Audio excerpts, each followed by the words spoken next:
சௌசௌ பொரியல் பண்ண போகிறோம். சௌசௌ வந்து இதை வந்து ஒவ்வொரு இடத்துல ஒரு மாதிரி சொல்கிறாங்க. இது சீமை கத்திரிக்கான்னு சொல்கிறாங்க. இது வந்து மேரோக்கா, கோயம்புத்தூர் சைடெலாம் இது மேரோக்கான்னு சொல்லுவாங்க. நாங்கள் வந்து சௌசௌன்னு சொல்லுவோம். இதில் வந்து நம்ம இப்போ பொரியல் பண்ண போகிறோம். சௌசௌ வந்து ரொம்ப ஹெல்த்துக்கு நல்லது.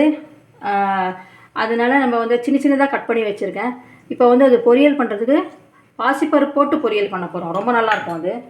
பாசிப்பருப்பு நல்லா கழுவி கொஞ்சம் தண்ணியில் போட்டு வச்சுருக்கேன். இப்போது கடுகு மிளகாய் மட்டும் போட்டுட்டு கொஞ்சம் கருவேப்பிலை போட்டுக்கலாம். அது வெடித்த உடனே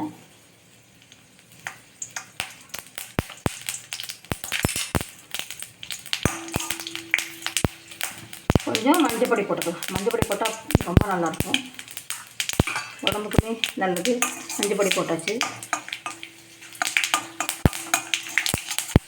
கடுகு மிளகாய் மட்டும் தாளிச்சிக்கலாம்.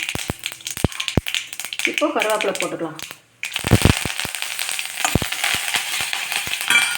போட்டுட்டு இப்போ நம்ம ஒரு 2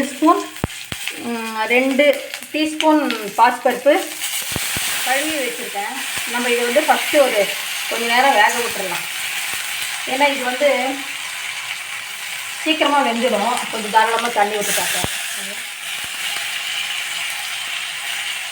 பாசிப்பருப்பை போட்டு கொஞ்சம் வேக விடுறதுக்கு கொஞ்சம் தண்ணி, இந்த அளவுக்கு தண்ணி விட்டாக்க ஒரு 5 மினிட்ஸில் எடுத்து பார்க்கும்போது நல்லா வந்துட்டுருக்கோம்.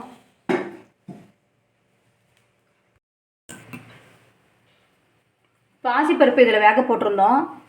இது வந்து இப்போது நல்லா வெந்தாச்சு. சூப்பராக அப்படியே மாவாக நல்லா வெந்துருச்சு பாருங்க.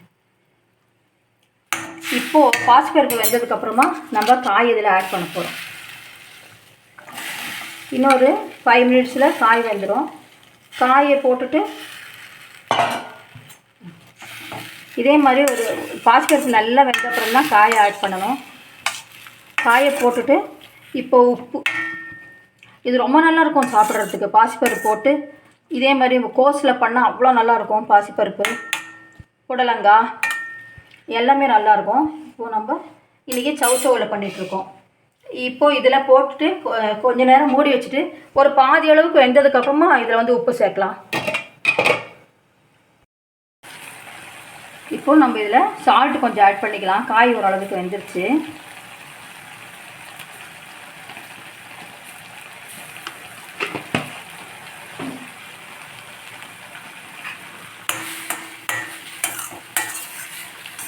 பாசிப்பருப்பு போட்டு பொரியல்,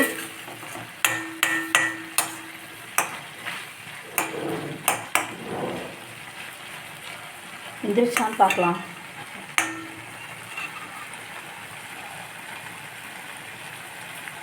கொஞ்சம் வேகணும், கொஞ்சம் மூடி வைக்கலாம், சீக்கிரம் வெந்துடும். காய் நல்லா வெந்துடுச்சு. பாசிப்பருப்பும் காயும் நல்லா வெந்துடுச்சு. இப்போ நம்ம கோகனட் நல்லா ஒரு 4 டீஸ்பூன் அளவுக்கு சேர்த்துக்கிறோம். டேஸ்ட் அதிகமாக இருக்கும் எந்த அளவுக்கு நம்ம தேங்காய் சேர்க்குறோமோ. தேங்காவை சேர்த்துட்டு கொஞ்சம் கொத்தமல்லி ஆட் பண்ணிக்கலாம்.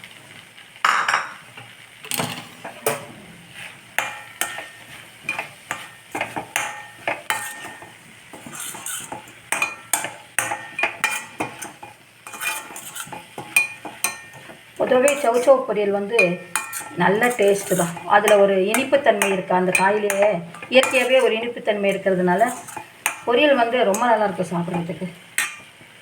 இப்போ நம்ம ஸ்டவ் ஆஃப் பண்ணிக்கலாம்.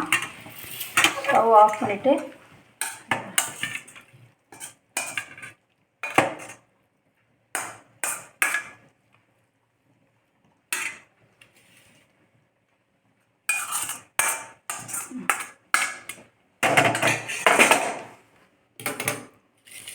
சூப்பரான பொரியல் ரெடி.